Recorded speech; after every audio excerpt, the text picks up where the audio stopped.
दोस्तों, रात के बज रहे थे 10:30। तो हमारे खुरापाती दिमाग में एक आइडिया आया कि क्यों ना बाहर चाय पीने चले।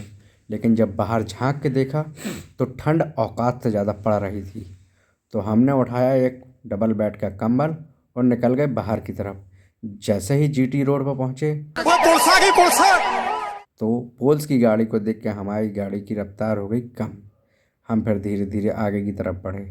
जैसे ही हम आगे की तरफ बढ़े तो हमारे दोस्त का आ गया फ़ोन कि भाई हमको भी अगवा कर लेना। तो हम बढ़े आगे की तरफ और धीरे धीरे चलते हुए पहुंच गए हम लौहपत गामिनी विराम स्थल।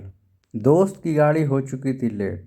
तो हमने सोचा क्यों ना गोल गोल घूम लिया जाए। तो जगह देख के हमने लगाई अपनी 2 पहिया वाहन। फिर हमको एक भले मानुस दिखाई दिए जो इसरो का प्रचार कर रहे थे, जिसकी वजह से हमें उनके साथ कुछ समय बिताने का सौभाग्य प्राप्त हुआ। तो हमने कुछ सेल्फियाँ ली।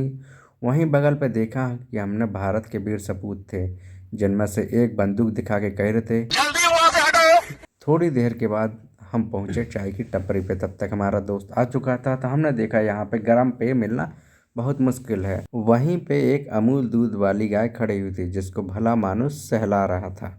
फिर हम शरीर को गरमाने के लिए आगे की तरफ बढ़े।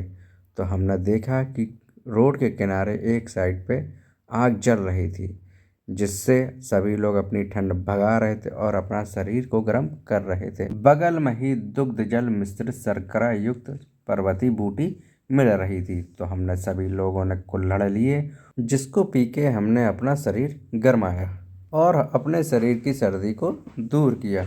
साथ में ही हमने मलाई वाला लिया बन। वो अच्छा हमको ज़्यादा ही लगा क्योंकि मीठा था। उसके बाद हमने 2 और पेले।